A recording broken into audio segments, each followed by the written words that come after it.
నమస్కారం ADB news కు స్వాగతం. ముందుగా హెడ్లైన్స్.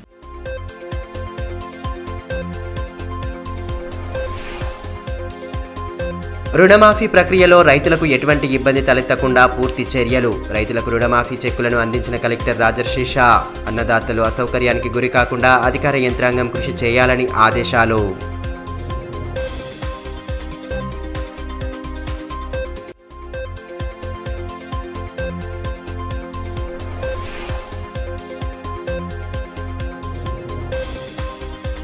బీసీ డిక్లరేషన్పై బీజేపీ శ్రేణుల ఆందోళన బాట. ఇచ్చిన హామీని ప్రభుత్వం వెంటనే నెరవేర్చాలని నేతల డిమాండ్.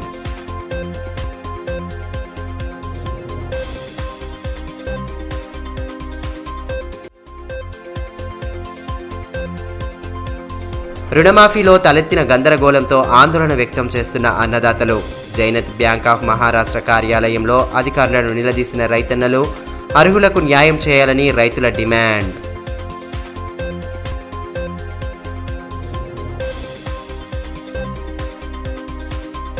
రుణమాఫీ ప్రక్రియలో బ్యాంకర్లు ఎలాంటి కోత విధించకుండా రెన్యువల్ చేయాలని జిల్లా కలెక్టర్ రాజర్షి షా అన్నారు. మంగళవారం కలెక్టరేట్లో 2వ విడత రుణమాఫీ కార్యక్రమాన్ని రైతులు అధికారులతో కలిసి ఆయన వీక్షించారు. అనంతరం పలువురు రైతులకు చెక్కులను అందజేశారు. రుణమాఫీ ప్రక్రియలో ఎటువంటి ఆటంకాలు కలగకుండా అధికార యంత్రాంగం పూర్తి చర్యలు తీసుకుంటోందని, ఎటువంటి ఇబ్బందులున్నా వాటిని నోడల్ అధికారి దృష్టికి తీసుకువస్తే పరిష్కరిస్తామని కలెక్టర్ రాజర్షి షా తెలిపారు.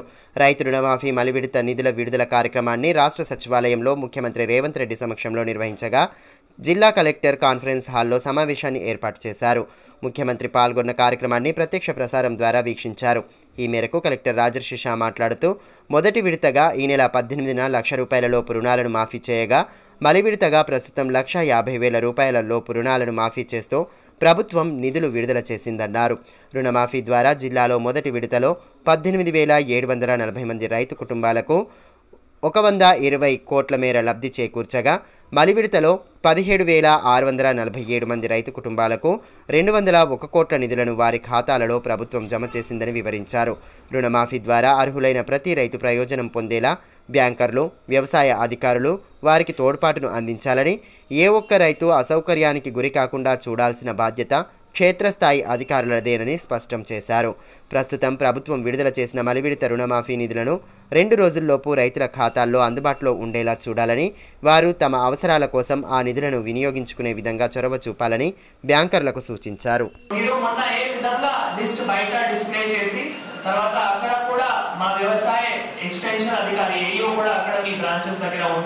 మీరు 9/12/2023 ఆనాడు ఉన్న ఏవైతే డ్యూ ఉన్నాయో దాని ప్రకారం చూసుకొని లిమిట్ కూడా ఎన్హాన్స్ చేసి రెన్యువల్ చేస్తున్నారు. ఏవైతే అమౌంట్ ఉన్నాయో అవి సేవింగ్స్ బ్యాంక్ అకౌంట్ లో ట్రాన్స్ఫర్ చేస్తున్నారు. సో ఎక్కడైనా డిడక్షన్ చేయకుండా మీరు ట్రాన్స్ఫర్ చేయడం జరిగింది అంటే మాకు ఇప్పటివరకు ఎక్కడైనా వీటికి సంబంధించిన కంప్లైంట్ రాలేదు. సో యూనియన్ బ్యాంక్ కానీ, తెలంగాణ గ్రామీణ బ్యాంక్ కానీ, SBI కానీ దయచేసి లిమిట్ ఎన్హాన్స్ చేసి కూడా క్రాప్ రెన్యువల్ చేయండి. ఇది చాలా మంచి ఎక్సర్సైజ్. సరే, ఏదైనా ఒక రైతులకి అసలు ఇంట్రెస్ట్ లేదు, నేను లోన్ అకౌంట్ క్లోజ్ చేస్తాము అంటే ఆయన ఇంట్రెస్ట్, కానీ మేజర్ గా అంటే మనం క్రాప్ రెన్యువల్ చేయాలి. సో అది మేజర్ గా మళ్ళీ రైతులకి అడ్వాంటేజ్ ఉంటాయి, మీకు కూడా అడ్వాంటేజ్ ఉంటాయి. ఎక్కడైనా కట్ చేయకుండా, అసలు కట్ ఎక్కడైనా చేయకూడదు, వేరే ఏమైనా అకౌంట్ లో అడ్జస్ట్ చేయకూడదు. అవి మీరు ఇంతకు ముందు కూడా ఫస్ట్ ఫేజ్ లో అదే విధంగా చేశారు. ఇప్పుడు ఫస్ట్ ఫేజ్ ఏవైతే బ్యాలెన్స్ ఉన్నాయో, సెకండ్ ఫేజ్ కూడా ఏవైతే ఉన్నాయో దయచేసి మీ కంట్రోలర్స్ కూడా ఉన్నారు. సో స్టాఫ్ కూడా ఎక్కడైనా ఎక్కువ అకౌంట్స్ ఉన్నాయి అక్కడ కూడా స్టాఫ్ కూడా కొద్దిగా ఎక్కువ పెంచి అవి తొందరగా మీరు సెకండ్ ఫేజ్ కూడా ప్రాసెస్ చేయాలని నేను కోరుతున్నాను. మరోవైపు తాంసీ మండలం బండల్ నాగపూర్తో పాటు భీంపూర్ మండలంలోని ధనోరాలోని రైతు వేదికల్లో రైతులతో కలిసి మండల ప్రత్యేక అధికారులు కార్యక్రమాన్ని ప్రత్యక్షంగా వీక్షించారు.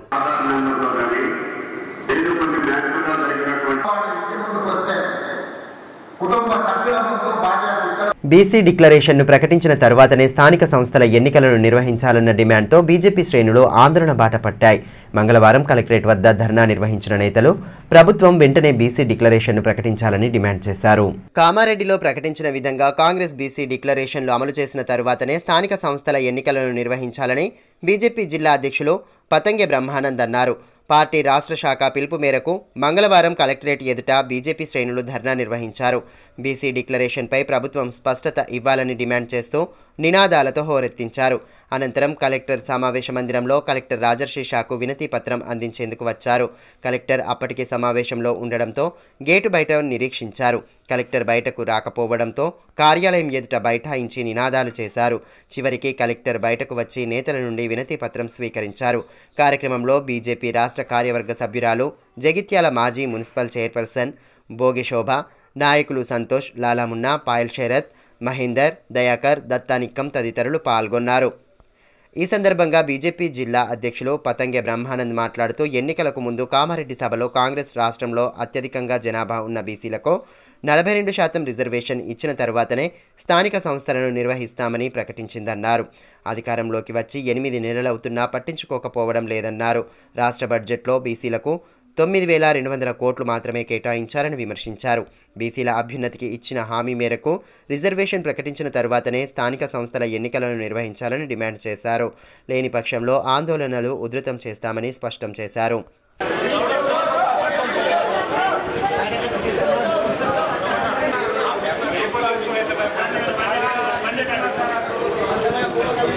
రుణమాఫీ ప్రక్రియ రైతులకు ప్రహసనంగా మారింది. అర్హులైన వారికి న్యాయం జరగడం లేదంటూ రైతులు ఆవేదన వ్యక్తం చేస్తున్నారు. తమకు జరిగిన అన్యాయంపై రైతులు అధికారులను నిలదీస్తున్నారు. జైనత్ మండల కేంద్రంలోని బ్యాంక్ ఆఫ్ మహారాష్ట్ర వద్ద జాబితాలో పేర్లు రాని వారు పూర్తి స్థాయిలో రుణం జరగని రైతులు నిరసన వ్యక్తం చేశారు. రాష్ట్ర ప్రభుత్వం ఇటీవల ప్రతిష్టాత్మకంగా రుణమాఫీ ప్రక్రియను ప్రకటించడంతో అన్నదాతలు హర్షం వ్యక్తం చేశారు.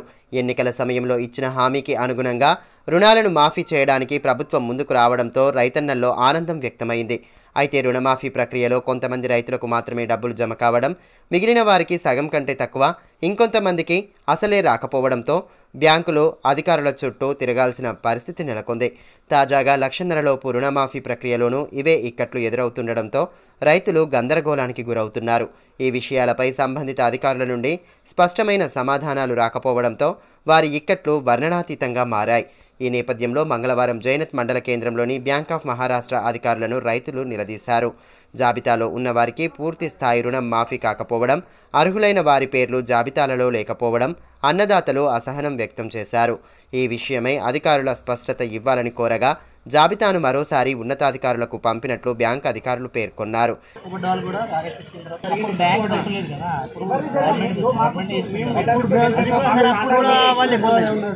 గతంలోనూ 1,00,000 వరకు రుణమాఫీ డబ్బులను తొలి విడత జమ చేయగా జాబితాలో పేర్లు ఉన్నప్పటికీ ఖాతాలో డబ్బులు జమ కాకపోవడంతో కొంతమంది రైతులు ఆందోళన వ్యక్తం చేస్తున్నారు. రుణం తీసుకున్నప్పటికీ జాబితాలో పేర్లు లేకపోవడం, కొంత మొత్తమే మాఫీ జరగడంతో ఏం జరుగుతోందో తెలియని సందిగ్ధంలో ఉన్నారు. ఈ విషయంలో స్పష్టత ఇచ్చే అధికారులు కూడా లేకపోవడంతో అయోమయ పరిస్థితులు నెలకొన్నాయి. అర్హులైన వారి వివరాలను వ్యవసాయ శాఖ అధికారులు ఆన్లైన్లో పరిశీలిస్తే data not found, to be process, Aadhaar not match వంటి కారణాలను సాకుగా చూపుతూ తప్పుదోవ పట్టించే ప్రయత్నాలు జరుగుతున్నాయని తీవ్ర ఆవేదన వ్యక్తం చేస్తున్నారు. వీటి పరిష్కారం కోసం ఏం చేయాలన్న సమాధానం కూడా అధికారుల దగ్గర లేకపోవడంతో రైతులు తలలు పట్టుకుంటున్నారు. తొలి విడతలో చేసిన 1,00,000 రుణమాఫీతో పాటు రెండవ విడతలోని 1,50,000 రుణమాఫీలోనూ ఇలాంటి గందరగోళమే నెలకొంది. 1,50,000 తీసుకున్న వారికి సైతం పూర్తి స్థాయిలో రుణం మాఫీ కాకపోవడంతో బ్యాంకుల చుట్టూ తిరుగుతున్నారు. సీజన్ సమయంలో ముఖ్యమైన పొలం పనులు వదులుకొని అధికారుల చుట్టూ తిరిగే పరిస్థితి నెలకొందని అన్నదాతలు ఆవేదన వ్యక్తం చేస్తున్నారు. బ్యాంక్ ఆఫ్ మహారాష్ట్ర జైనత్ బ్రాంచ్లో ఈ రైతు రుణమాఫీ వల్ల జరిగిన సమస్య పట్ల చాలామంది రైతులు తీవ్ర ఇబ్బందులు పడుతున్నారు. 2018కి సంబంధించిన డాటా పంపి 2023 వరకు రైతులు డబ్బులు పెంచుకొని ఇప్పుడు వాటిని కట్టలేని స్థితిలో ఉన్నారు. వీళ్ళు మాత్రం 1,60,000, 50,000 పంపి రైతుల నుంచి ఇబ్బంది పెడతా ఉన్నారు. ఈ 2018 డాటా పంపి ఇంతమంది రైతుల్ని దాదాపు 400 మంది డాటా పంపలేదు. ఇంకా 1000 మంది వరకు తక్కువ డబ్బులు పంపిండు. దీనికి బ్యాంక్ మేనేజర్ని సమాధానం అడిగితే ఆయన తప్పించుకునే ప్రయత్నాలు చేస్తూ ఉన్నారు. దీనికి ఖచ్చితంగా పైనుంచి చర్యలు తీసుకొని రైతులందరికీ న్యాయం చేయాలి. అలాగే డబ్బులు తక్కువ వచ్చిన వాళ్ళకు ఇంకా రావాల్సిన వాళ్ళకు తక్కువ రాకుండా చూసుకోవాలి. దీనికి బ్యాంక్ మేనేజర్ లేదా బ్యాంక్ వారే బాధ్యత వహించి చర్యలు తీసుకొని అందరికీ డబ్బులు సక్రమంగా రావాలి. రాకపోతే ఎవరు కూడా బ్యాంక్ నుంచి బయటకు వెళ్ళరు. ఇది గట్టే చెప్తున్నాం, రైతులందరి తరఫున చెప్తున్నాం. ఒకవేళ ఇదే కింద జరగకపోతే ప్రతి ఒక్క రైతు వచ్చి బ్యాంక్ ముందనే కూర్చుంటారు. ఇది ఖచ్చితంగా సాల్వ్ అవి తీరాలి. జిల్లా కేంద్రంలోని రామ్నగర్లో గల కోదండ రామాలయంతో పాటు పోచమ్మ తల్లి ఆలయంలో చోరీ జరిగింది. అర్ధరాత్రి తర్వాత ఆలయంలోకి చొరబడి హుండీని పగలగొట్టిన దుండగులు అందులోని నగదును దోచుకెళ్లారు. ఘటనపై సమగ్ర విచారణ జరిపి దొంగలను అరెస్టు చేయాలని కమిటీ సభ్యులు కోరుతున్నారు. ఆదిలాబాద్ పట్టణంలోని 2 ఆలయాల్లో చోరీ ఘటనలు చోటు చేసుకోవడం స్థానికులను ఆందోళనకు గురిచేస్తోంది. రామ్నగర్లో గల కోదండ రామాలయంతో పాటు పోచమ్మ తల్లి ఆలయంలోనూ సోమవారం అర్ధరాత్రి దాటిన తర్వాత దొంగతనం జరిగింది. ఉదయం ఆలయాలకు వచ్చి చూసిన పూజారులకు హుండీ పగలగొట్టి కనిపించడంతో పోలీసులకు సమాచారం చేరవేశారు. పోలీసులు ఘటనా స్థలానికి చేరుకొని ఆధారాలను సేకరించే పనిలో నిమగ్నమయ్యారు. కోదండ రామాలయంలో రాత్రి 12 గంటల వరకు భజన జరిగిందని స్థానికులు చెబుతున్నారు. అర్ధరాత్రి దాటిన తర్వాత వేకువజామున ఈ చోరీ ఘటనలు జరిగినట్లు పోలీసులు ప్రాథమికంగా భావిస్తున్నారు. ఘటనలపై సమగ్ర దర్యాప్తు జరుపుతున్నట్లు పోలీసులు చెబుతున్నారు. అయితే ఆలయంలో వరుసగా 2వసారి చోరీ జరిగిందని కోదండ రామాలయ కమిటీ అధ్యక్షులు కృష్ణ ఆందోళన వ్యక్తం చేశారు. 12 గంటల వరకు భజన బృందాల సభ్యులే ఆలయంలో ఉన్నారని తెలిపారు. శ్రీరామనవమి నాటి నుండి హుండీ లెక్కింపు జరగలేదని, భారీ మొత్తంలోనే నగదు ఉండే అవకాశం ఉందని పేర్కొన్నారు. పోలీసులు వరుస చోరీ ఘటనలపై దృష్టి సారించి దొంగలను పట్టుకోవాలని కోరారు. సోమవారం రోజున రాత్రి 9 గంటల నుండి మేము 1 గంట వరకు భజన కార్యక్రమం ఉండే ఇక్కడ అందరూ పెద్దవాళ్ళు చిన్నవాళ్ళు పిల్లలు అందరూ కార్యక్రమంలో పాల్గొన్నారు.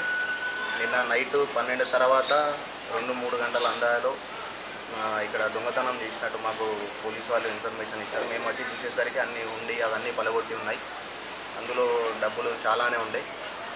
అది మేము కూడా ఒక రామనవమి తర్వాత మేము కూడా తీయలేదు. ఇంకా ఇది మాకు 2వసారి ఇక్కడ జరగడం టెంపుల్లో.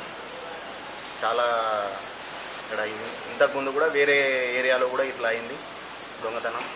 అందరు కూడా ఆందోళన ఉన్నారు ఇక్కడ పిల్లలు అందరూ పెద్ద మనుషులు. కొద్దిగా పోలీసు వాళ్ళు వాళ్ళు కూడా పొద్దున వచ్చి ఫారెన్సిక్ వాళ్ళు అందరూ వచ్చి చూసుకొని వెళ్ళిండ్రు. పట్టణంలోని ప్రభుత్వ బాలుర కొలాం ఆశ్రమ పాఠశాలను జిల్లా కలెక్టర్ రాజర్షిష ఆకస్మికంగా తనిఖీ చేశారు. పాఠశాలలో కల్పిస్తున్న సౌకర్యాలపై ఆరా తీసిన ఆయన ఉపాధ్యాయులు సిబ్బందికి విస్తృత సూచనలు చేశారు. విద్యార్థుల అభ్యసన సామర్థ్యం, సిక్ రూమ్, వంటగది, విద్యార్థుల గదులను పరిశీలించారు. విద్యార్థులకు మంచి ఆహారంతో పాటు నాణ్యమైన విద్యను అందించాలని అన్నారు. ముందుగా రిజిస్టర్లను పరిశీలించి విద్యార్థుల హాజరు శాతాన్ని ప్రిన్సిపల్ను అడిగి తెలుసుకున్నారు. సిక్ రూమ్లో ఉన్న విద్యార్థుల ఆరోగ్యంపై ఆరా తీసి ఎప్పటికప్పుడు పర్యవేక్షించాలని, పరిశుభ్రత పాటించాలని అన్నారు. విద్యార్థుల గదులు, సిక్ రూమ్ శుభ్రంగా లేకపోవడంతో అసహనం వ్యక్తం చేశారు. పాఠశాల ఆవరణలో చెత్తాచెదారం పేరుకుపోయి ఉండడంతో మున్సిపల్ కమిషనర్తో మాట్లాడి వెంటనే శుభ్రం చేయించాలని ఆదేశించారు. వంటగదిని పరిశీలిస్తూ సరుకులు వండే విధానాన్ని గమనించారు. 10వ తరగతి విద్యార్థులపై ప్రత్యేక దృష్టి సారించాలన్నారు. వారితో కలిసి ముచ్చటిస్తూ కష్టపడి చదివి ఉన్నత స్థాయికి ఎదగాలని దిశానిర్దేశం చేశారు. ఎటువంటి సమస్యలున్నా వెంటనే పరిష్కరించాలని ప్రిన్సిపల్కు ఆదేశాలు జారీ చేశారు. ఎంప్లాయ్మెంట్ కార్యాలయంలో మంగళవారం నిర్వహించిన జాబ్ మేళాకు మంచి స్పందన లభించింది. జిల్లా ఉపాధి కల్పన అధికారి మిల్కా కార్యక్రమంలో పాల్గొని నిరుద్యోగ అభ్యర్థులకు పలు సూచనలు చేశారు. ఇటువంటి అవకాశాలను యువత సద్వినియోగం చేసుకోవాలని సూచించారు. నిరుద్యోగ యువత అవకాశాలను అందిపుచ్చుకుంటూ ఎదగాలని ఎంప్లాయ్మెంట్ అధికారి మిల్కా సూచించారు. ఉపాధి కల్పన కార్యాలయంలో మంగళవారం జాబ్ మేళాను ఏర్పాటు చేయగా నిరుద్యోగుల నుండి విశేష స్పందన లభించింది. స్పందన స్ఫూర్తి ఫైనాన్షియల్ లిమిటెడ్లో loan officer, BM, technical manager పోస్టుల కోసం జాబ్ మేళా నిర్వహించారు. పట్టణంతో పాటు చుట్టుపక్కల గ్రామాలు, మండలాల నుంచి నిరుద్యోగ అభ్యర్థులు పెద్ద ఎత్తున తరలివచ్చారు. అభ్యర్థుల సర్టిఫికెట్లను పరిశీలించి ఆయా విభాగాల్లో ఉద్యోగం, వేతనాల వివరాలను తెలియజేశారు. ఈ మేళాను ఎంప్లాయ్మెంట్ అధికారి మిల్కా పర్యవేక్షించి అభ్యర్థులకు సూచనలు చేశారు. ఈ కార్యక్రమంలో ఎంప్లాయ్మెంట్ కార్యాలయ సిబ్బంది గోవర్ధన్, స్పందన స్ఫూర్తి ఫైనాన్షియల్ లిమిటెడ్ సిబ్బంది పాల్గొన్నారు.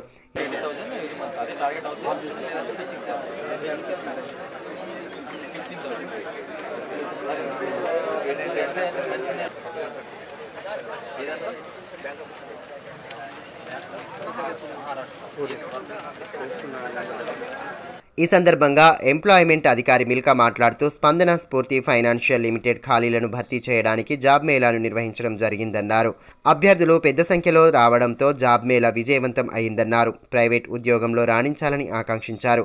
ఎంప్లాయ్మెంట్ కార్డు లేని వారు వెంటనే కార్యాలయంలో సంప్రదించి దరఖాస్తు చేసుకోవాలని సూచించారు. మరి ఈరోజు మనము డిస్ట్రిక్ట్ ఎంప్లాయ్మెంట్ ఆఫీస్ పరిధిలో మనము జాబ్ మేళాన్ని నిర్వహించాము. స్పందన స్ఫూర్తి ఫైనాన్షియల్ లిమిటెడ్ కంపెనీ నుంచి వాళ్ళు జాబ్ మేళా ఇక్కడ నిర్వహించారు. మరి దీనికి సంబంధించి 4 పోస్టులలో మనకు రిక్రూట్మెంట్స్ చేసుకుంటున్నారు. ఒకటి లోన్ ఆఫీసర్, ఒకటి బ్రాంచ్ మేనేజర్, ఒకటి మరి టెక్నికల్ మేనేజర్, ఒకటి. లోన్ మేనేజర్గా వీళ్ళు తీసుకునేది 100 పోస్ట్ వేకెంట్ ఉన్నాయి. ఈ 100 పోస్ట్కి ఓన్లీ క్వాలిఫికేషన్ ఏంటంటే ఎస్ఎస్సి ఉన్న ఇంటర్మీడియట్ చదువుకున్న వాళ్ళని ఇక్కడ తీసుకుంటారు. దీనికి శాలరీ 14,000 ప్లస్ ఉంది. దీనికి మళ్ళీ 4,000 టీఏ కూడా ఇస్తున్నారు. దీనికి సంబంధించి మళ్ళీ ఇన్సెంటివ్స్ కూడా ఇస్తారు వాళ్ళు. ఈ జాబ్స్ అన్నీ కూడా మనకు 5 డిస్ట్రిక్ట్స్ అంటే విత్ ఇన్ మన హెడ్ క్వార్టర్ నుంచి 50 కిలోమీటర్స్ లోపల ఎక్కడైనా కానీ వాళ్ళు ప్లేస్ చేయొచ్చు. అదేవిధంగా టెక్నికల్ మేనేజర్ వచ్చి 4 పోస్టులు ఉన్నాయి. దీనికి బీటెక్ అర్హత. బీటెక్లో కూడా software side IT, computer science ఇవి చేసిన వాళ్ళకి వీళ్ళు ఈ జాబ్ ప్లేస్మెంట్స్ ఇస్తున్నారు. అదే దీనికి ప్యాకేజ్ వచ్చేసి ప్రతి ఇయర్ 3 lakhs per annum ఉంది. మళ్ళీ ప్రతి ఇయర్ కూడా ఇవి అప్గ్రేడ్ చేయడం జరుగుతుంది. ఇంకొకటి వచ్చేసి టెక్నికల్ మేనేజర్ పోస్ట్ కూడా 58 వేకెన్సీస్ని వాళ్ళు ఫిల్అప్ చేస్తామన్నారు. దీనికి డిగ్రీ క్వాలిఫికేషన్, ఆ పైన క్వాలిఫికేషన్ కూడా అర్హులే. దీనికి సంబంధించి 18,000 శాలరీ ఉంది, ప్లస్ 4,000 ఇన్సెంటివ్స్ ఉన్నాయి. ఈ అన్ని కేటగిరీస్ వాళ్ళకు కూడా 40 lakhs వరకు హెల్త్ ఇన్సూరెన్స్ కవరేజ్ ఉంది. మళ్ళీ అదేవిధంగా మనకి 20 lakhs వరకు యాక్సిడెంటల్ ఇన్సూరెన్స్ కూడా కవరేజ్ ఇస్తామని వాళ్ళు. మళ్ళీ ప్రతి ఇయర్ కూడా వీళ్ళ అంటే బేసిక్ కూడా అప్గ్రేడ్ చేయడం జరుగుతుంది. ప్రమోషన్స్ కూడా ఇస్తారు. కాకపోతే ఏంటంటే ఒకటే ఆదిలాబాద్లో లోకల్లో ప్లేస్మెంట్ అనేది లేదు. 50 కిలోమీటర్స్ నుంచి ఎక్కడైనా వాళ్ళు ఇవ్వగలుగుతారు. మరి లాస్ట్ ఇయర్ కూడా మనం చేసుకున్నప్పుడు ఒక 50 మందిని రిక్రూట్ చేసుకోవడం జరిగింది. కాకపోతే దూరం అయ్యేసరికి చాలా మంది అట్లా వదిలేస్తున్నారు. మరి ఈసారి కూడా వాళ్ళని మనం మోటివేట్ చేశాము. అందరినీ కూడా ప్లేస్ చేసుకునేలాగా మనము ప్రయత్నం చేస్తాం. సర్కారు పాఠశాలల్లో కనీస వసతులు కరువైన నేపథ్యంలో విద్యార్థులకు ఇక్కట్లు తప్పడం లేదు. తలమడుగు మండల కేంద్రంలోని ప్రభుత్వ ప్రాథమిక పాఠశాల, ఉన్నత పరిషత్ పాఠశాలలో సరైన వసతులు లేక విద్యార్థులు ఇబ్బంది పడుతున్నారు. సంబంధిత అధికారులు స్పందించి తగు సౌకర్యాలు కల్పించాలన్న అభిప్రాయం స్థానికుల నుండి వినిపిస్తున్న వేళ సదరు పాఠశాలల్లో నెలకొన్న పరిస్థితిపై ఏడీబీ న్యూస్ అందిస్తున్న ప్రత్యేక కథనం. విద్యార్థులకు నాణ్యమైన విద్యను అందించి వారి ఉన్నతికి తోడ్పాటు అందించాల్సిన సర్కారు బడులలో కనీస మౌలిక వసతులు కరువవుతున్నాయి. పాఠశాలల్లో అవసరమైన వసతులు కల్పిస్తున్నట్లు విద్యాశాఖ నుండి ప్రకటనలు వస్తున్నప్పటికీ క్షేత్రస్థాయిలో మాత్రం ఫలితాలు అంతంత మాత్రంగానే ఉంటున్నాయి. కనీస వసతులు లేక అనేక పాఠశాలల విద్యార్థులు ఇబ్బందులు పడుతున్నారు. తలమడుగు మండల కేంద్రంలోని ప్రాథమిక పాఠశాల, ఉన్నత పాఠశాలలో సరైన సదుపాయాలు లేకపోవడంతో విద్యార్థులకు ఇక్కట్లు తప్పడం లేదు. పాఠశాల చుట్టూ కాంపౌండ్ వాల్ లేకపోవడంతో బయట ఆవరణలో తిరుగుతున్న దృశ్యాలే కనిపిస్తున్నాయి. మండల కేంద్రానికి నిత్యం వందల సంఖ్యలో వాహనాలు వచ్చే సమయంలోనే విద్యార్థులు బయట తిరుగుతూ కనిపిస్తున్నారు. విద్యార్థుల్లో సగం మంది కనీసం బడి దుస్తులు ధరించకపోవడం సైతం స్థానికంగా సంబంధిత అధికారులు చూపుతున్న చిత్తశుద్ధికి అద్దం పడుతోంది.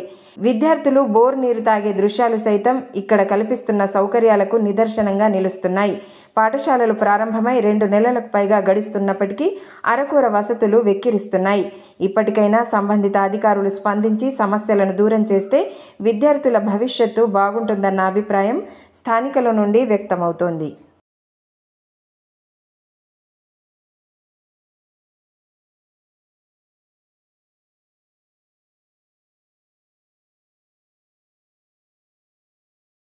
వ్యవసాయ పరిశోధన స్థానంలో విధులు నిర్వహిస్తున్న కార్మికులు ఎదుర్కొంటున్న ఇబ్బందులకు వెంటనే పరిష్కార మార్గం చూపాలని సిఐటియు నేతలు డిమాండ్ చేశారు. ఈ విషయమై మంగళవారం ఏఆర్ఎస్ ఎదుట ధర్నా నిర్వహించి కార్మికుల సమస్యలపై గళమెత్తారు. వ్యవసాయ పరిశోధన స్థానంలో పనిచేస్తున్న కార్మికులు దీర్ఘకాలికంగా ఎదుర్కొంటున్న సమస్యలకు పరిష్కారం చూపాలని సిఐటియు జిల్లా కార్యదర్శి అన్నముల్ల కిరణ్ డిమాండ్ చేశారు.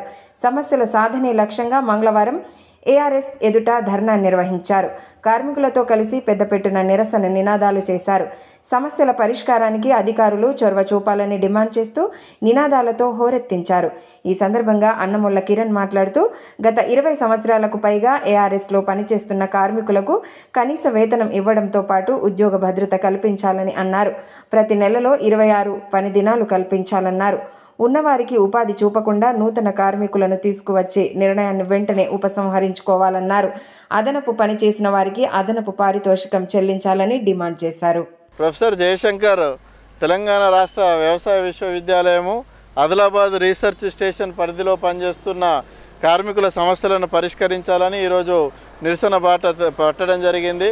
ఏదైతే గత 20 సంవత్సరాలుగా ఏఆర్ఎస్ ఆదిలాబాద్లో పనిచేస్తున్న కార్మికులను ఈరోజు అధికారులు పని ఒత్తిడి వేధింపులకు గురి చేస్తున్న పరిస్థితి ఉన్నది. రోజు కూలి 700 రూపాయలు ఇవ్వాలని అనేక సందర్భాల్లో పోరాటాలు చేస్తున్నా, నిత్యావసర ధరలు ఆకాశాన్ని అంటుతున్న ఈరోజు కనీస వేతనాలు ఇవ్వడంలో అధికారులు విఫలమవుతున్న పరిస్థితి ఉన్నది. కాబట్టి కనీస వేతనం రోజుకు 700 రూపాయలు ఇవ్వాలనేది మేము డిమాండ్ చేస్తూ ఉన్నాం. అదేవిధంగా ప్రతి నెలలో పని దినాలు 26 కల్పించాలి. కానీ ఆ రకంగా కల్పించడంలో అధికారులు విఫలమవుతూ ఉన్నారు. పని దినాలు 26 కల్పిస్తూ ఉద్యోగ భద్రత కల్పించాలని మేము పోరాటం చేస్తూ ఉన్నాం. ప్రభుత్వ పాఠశాలల్లో విద్యార్థులకు దాతల సహకారంతో పౌష్టికాహారం అందించాలన్న తలంపుతో కేంద్రం చేపట్టిన తిథి సామూహిక భోజన కార్యక్రమాన్ని తాంసీ మండలంలోని కప్పర్ల జెడ్పీ ఉన్నత పాఠశాలలో నిర్వహించారు. దాత గండ్రత్ అరుణ్ సహకారంతో విద్యార్థులకు భోజన సదుపాయం కల్పించారు. విద్యార్థులకు అతిథులు భోజనం వడ్డించారు. కార్యక్రమంలో హెచ్ఎం ఆనంద్, గ్రామ పెద్దలు కౌడాల నారాయణ, కౌడాల సంతోష్లతో పాటు ఉపాధ్యాయులు కృష్ణన్న, విలాస్ గౌడ్, అశ్విత్ రెడ్డి తదితరులు పాల్గొన్నారు. ఈ సందర్భంగా హెచ్ఎం ఆనంద్ మాట్లాడుతూ పాఠశాలల్లో ప్రత్యేక సందర్భాల్లో దాతల సహకారంతో విద్యార్థులకు పౌష్టికాహారంతో కూడిన భోజనం అందించేందుకు చేపట్టిన కార్యక్రమం గొప్పదని అన్నారు. అన్నదానానికి ముందుకు వచ్చిన దాత అరుణ్ను అభినందించారు. విద్యార్థులకు రుచికరమైన పౌష్టికాహారమైనటువంటి ఆహారాన్ని అందించినటువంటి మన దాత గండ్రత్ అరుణ్ గారు మా పాఠశాలకు విద్యార్థులందరికీ కూడా అందజేయడం చాలా సంతోషంగా ఉంది. ఏఐటియుసి అనుబంధ భవన నిర్మాణ కార్మిక సంఘంలో భాగమైన tiles and marbles workers union సర్వసభ్య సమావేశానికి కార్మికులు అధిక సంఖ్యలో హాజరై జయప్రదం చేయాలని యూనియన్ నేతలు పిలుపునిచ్చారు. స్థానికంగా ఏర్పాటు చేసిన మీడియా సమావేశంలో పలువురు నాయకులు పాల్గొని కార్యక్రమ వివరాలను వెల్లడించారు. ఏఐటియుసి అనుబంధ భవన నిర్మాణ కార్మిక సంఘంలో భాగమైనటువంటి tiles and marbles workers union యొక్క ఆగస్టు 1వ తారీఖున సర్వసభ్య సమావేశాన్ని ఏర్పాటు చేయడం జరుగుతుంది. ఈ సర్వసభ్య సమావేశానికి ఆదిలాబాద్ పట్టణంలో గల టైల్స్ అండ్ మార్బల్ వర్కర్స్ అందరు కూడా అధిక సంఖ్యలో పాల్గొనని చెప్పేసి పిలుపుకోవడం జరుగుతున్నది. వార్తలు ముగించే ముందు హెడ్లైన్స్ మరోసారి.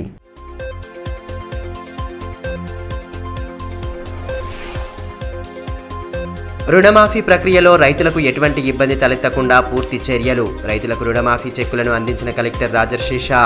అన్నదాతలు అసౌకర్యానికి గురి కాకుండా అధికార యంత్రాంగం కృషి చేయాలని ఆదేశాలు.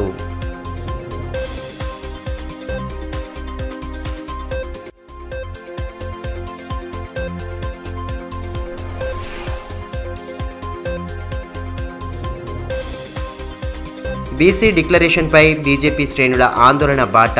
ఇచ్చిన హామీని ప్రభుత్వం వెంటనే నెరవేర్చాలని నేతల డిమాండ్.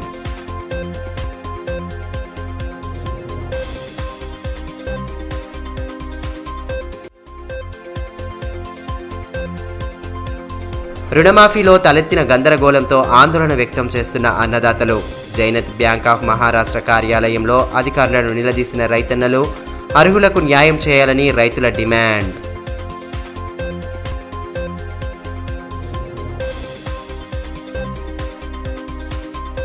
ఈ వార్తలు ఇంతటితో సమాప్తం. తిరిగి ప్రసారమయ్యే మరో బులెటిన్లో మళ్ళీ కలుసుకుందాం. అంతవరకు సెలవు. నమస్కారం.